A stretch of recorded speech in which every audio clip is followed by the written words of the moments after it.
Let's have a little chat.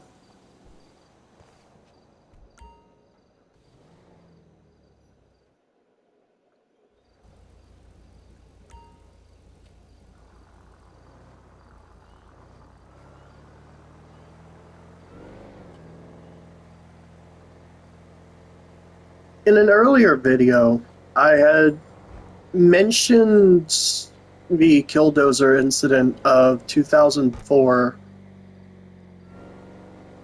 I've been thinking about it a lot lately. So, for context, if anyone here doesn't know, in 2004, there was a mechanic and welder named Marvin Haymeyer.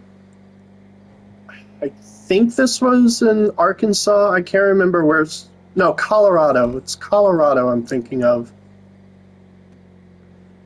He was trying to run a shop in a small town, and for reasons that were completely outside of his control, he was completely unable to get the permits that he needed to be able to run the business. Like, he tried everything in his power to be able to run his business.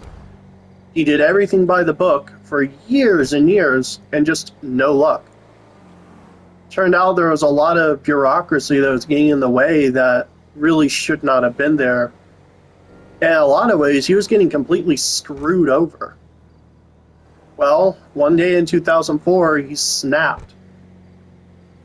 He bought a used bulldozer and covered it with concrete and steel armor that he had made himself. Fun fact, a cop actually went in to check out the place. The bulldozer was covered in a tarp, and he didn't think to, ask, which, kind of ironic if you think about it, you know? But, anyway, he went on a rampage later that week and specifically tore down the city hall. It he shot himself when the whole thing was over. They had to drag him out of the bulldozer. What's funny about that incident, by the way, is that not one single civilian was hurt during that entire incident. I think that's an important detail too, because his anger was specifically towards the system that was fucking him over. Anyway, I've been thinking about it a lot lately. About the fact that everyone on this planet has some kind of a breaking point, right? It doesn't matter how mild-mannered you are. It doesn't matter where you come from. It doesn't matter who you are. Doesn't matter what your experiences are. Everyone has some point at which they just cannot put up with something anymore. I guess past a certain point, Haymeyer had reached his. And I think the reason I've been thinking about this so much lately is because of what basically an entire generation is experiencing right now. The baby boomer generation had inherited a post-war economy that was thriving. Programs have been put in place as a safety net thanks to FDR. People were out looking for jobs in mass, and because of the booming economy, there was a lot of work to be done. People were building up projects, and companies were forming, and there was just no shortage of jobs that needed to be done. Gen X inherited a little bit of this, but there were a lot of struggles they had to encounter because of the oil crisis in the 70s, as well as a whole bunch of political tension thanks to Nixon. Millennials were promised that things would eventually get better. They were promised that if they just went to college and, scrounged up enough money, then they too could prosper. And then decades passed, and, well, here we are now. Gen Z, my generation, got screwed over just as hard, if not harder, than millennials. Not only did we not get that prosperity that millennials were promised, we weren't even promised anything to begin with. Like, we got screwed over before there even was a promise to be made. Like, what the fuck? It's always something with this fucking game. Anyway, where the fuck was I? Oh, right. So millennials and Gen Z basically got completely shafted. Hold on a second. Busted ass fucking controller. Here we go. Yeah, it's always something with this stupid ass fucking game. GTA 6 better be fucking spotless, I swear to God. Anyway, as I was fucking saying, so millennials and Gen Z got completely screwed. And now here Gen Alpha is, you know, most of them are still like teenagers right now. Hell, maybe not even that. And I am so like scared for Gen Alpha and the world they're growing up into. Like, almost every bit of their entertainment now is like slop. There's no new franchises really springing up except for like pockets of creativity and stuff like the indie scene. Like, their education has completely fallen apart. Like, as bad as school was when I was still going, it's even worse now. Like, they have a fucking phone or an iPad shoved into their face when they're like not even a year old, because parents won't actually fucking take an interest in their life and their hobbies because parents aren't, you know, being parents. And now the government's stepping in like, oh, we can't have children be unsupervised on the internet. That's why we're going to ask for everyone's ID. Whoa, what? You don't want to keep the children safe? Oh, you're not thinking of the children. Yeah, I bet you're thinking of the children, you fucking freaks. Anyway. But, like, this world that Gen Alpha is inheriting, I feel so bad for kids growing up right now. Like, not only is the world getting so much worse, basically week by week, they don't even have anything to distract themselves with anymore.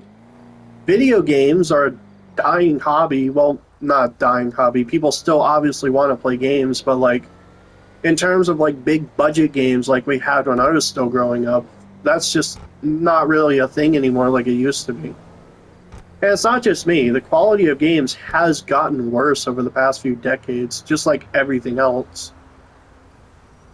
Like, I just do not blame people for feeling so hopeless. I mean, hell, I feel hopeless. I generally consider myself an optimist, but I just cannot be optimistic about the world we're in right now. Like, it's genuinely so hard to, like, think about things actually getting better.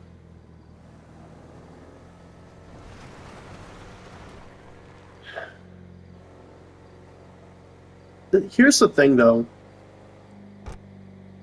For as fucked up as things are right now, I don't think it'll last forever.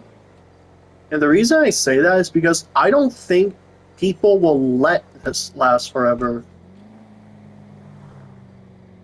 I bring up the Killdozer incident because I wanted to give an example of basically what one single person can be capable of when they reach their breaking point. Because in a way, it's a lot like what happened in Minneapolis during the COVID pandemic. A black person was pulled over and then murdered by a cop. Let's call it what it is, right? Derek Chauvin is a fucking murderer. That's why he was found guilty in his trial. Like, regardless of what you may think of, fuck, what was his name? I'm blanking out on the name. What the fuck was it? George Floyd, right.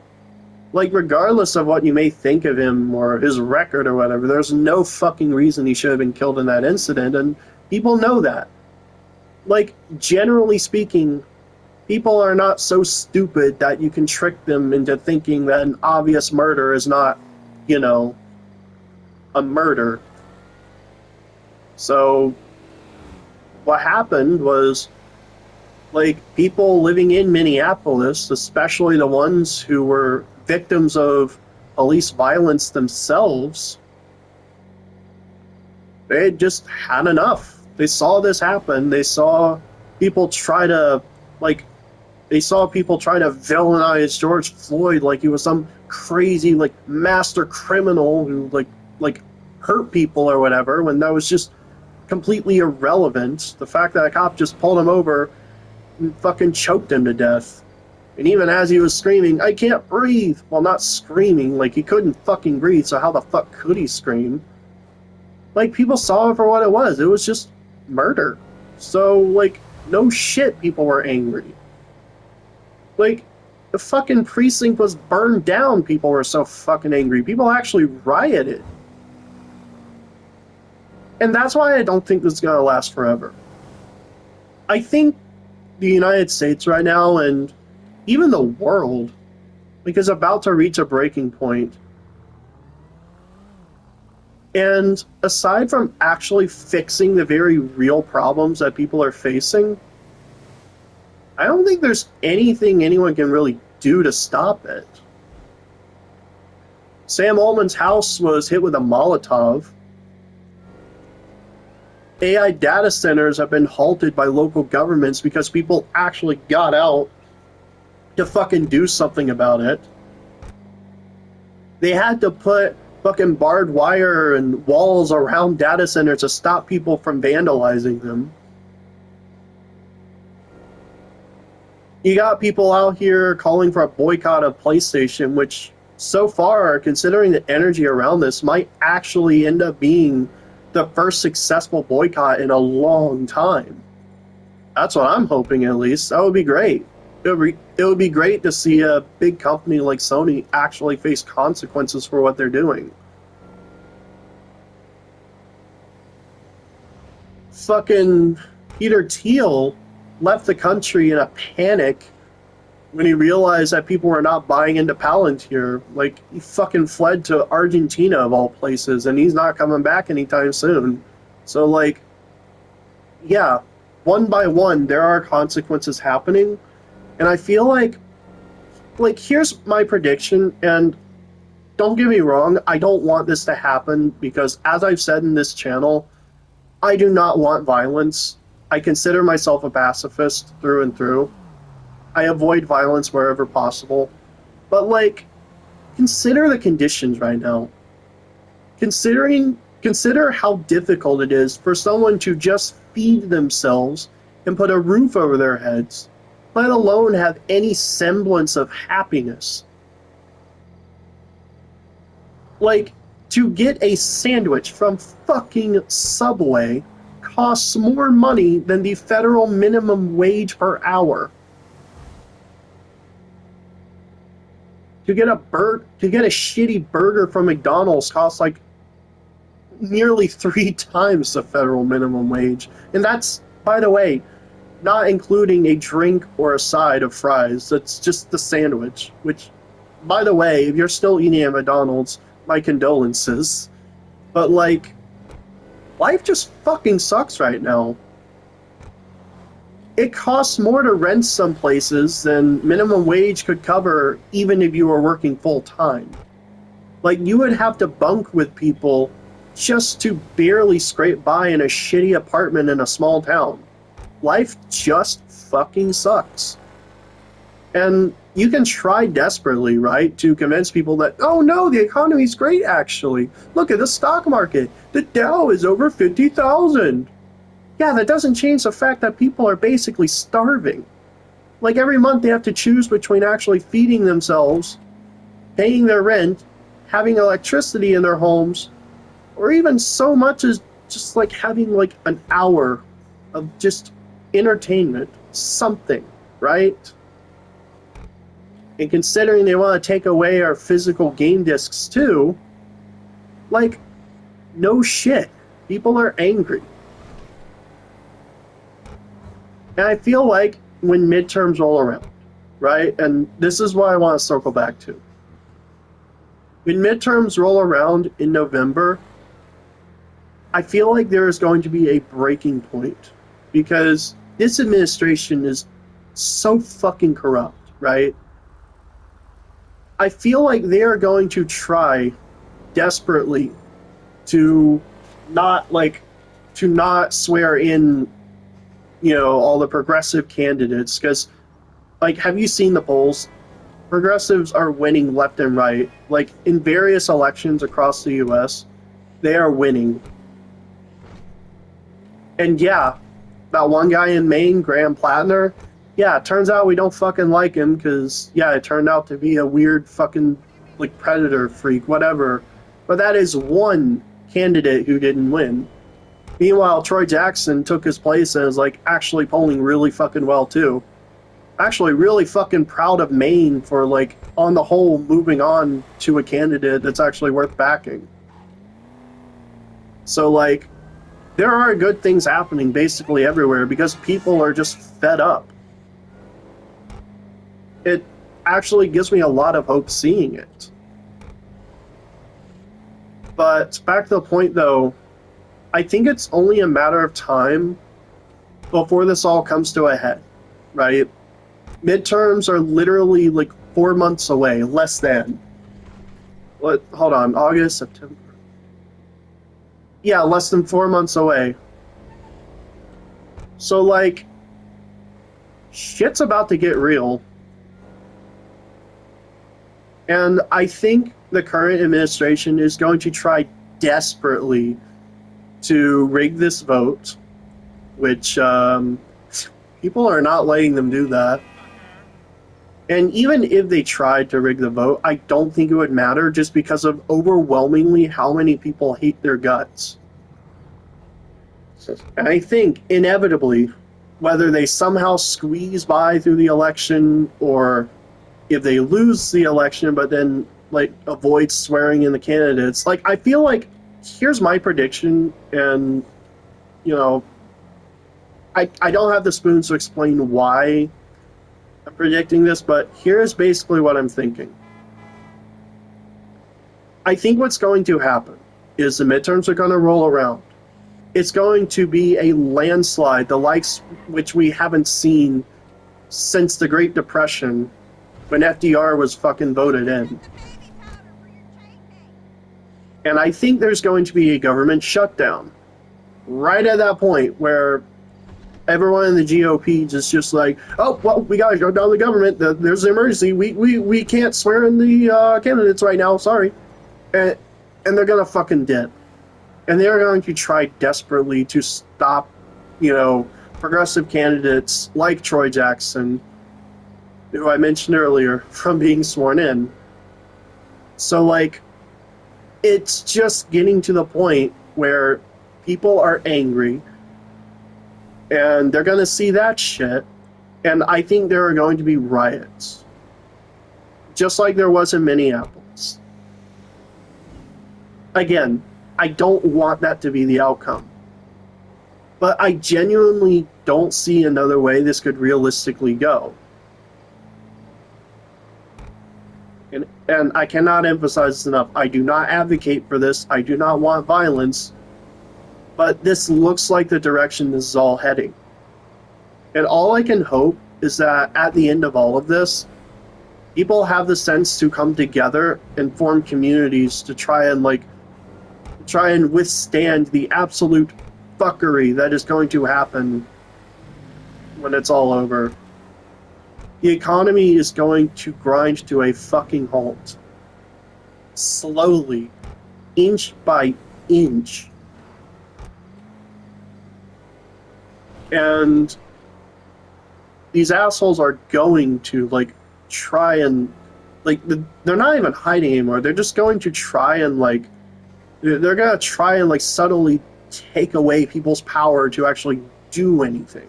They're already doing that, but I mean, they are going to try desperately to get the rest of their pieces in place before midterms, because that's where this all rides.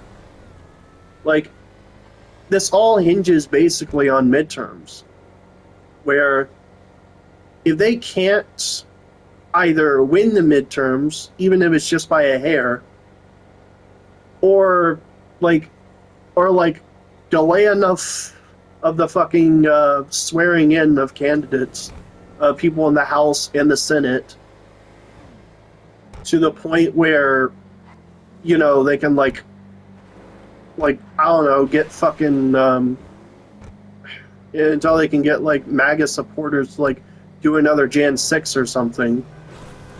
Like, if they can't do that, they are basically fucked, because you just know that once the new reps and the new senators are elected in, they are screwed.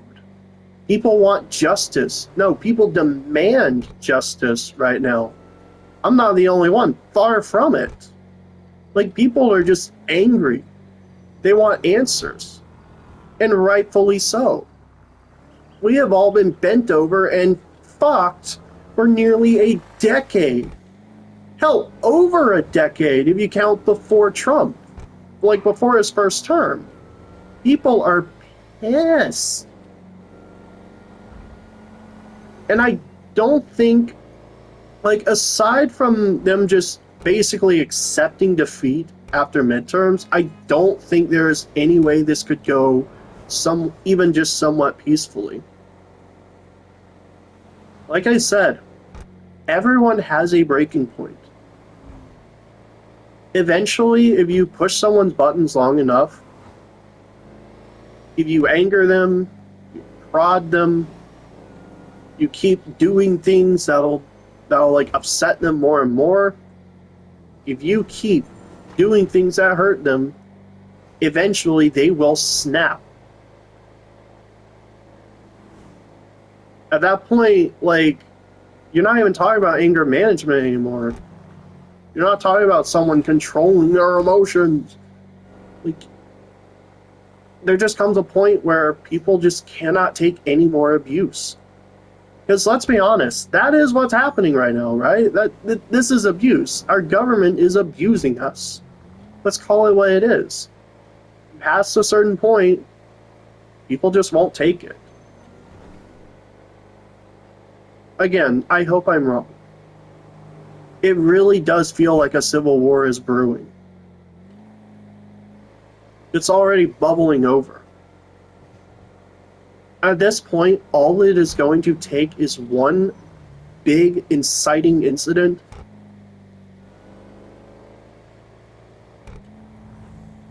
and like, that's it. So to Gen Alpha, I am so sorry. Like, we all deserved better than what we're getting. And to everyone who is scared of the world right now, believe me, I am too. Just, I know. I don't really have a message to say other than just hang in there. We gotta wait this out, and we gotta keep being loud about this. Never quiet down about shit like this. That's how they win. But that's it for now. I'm out.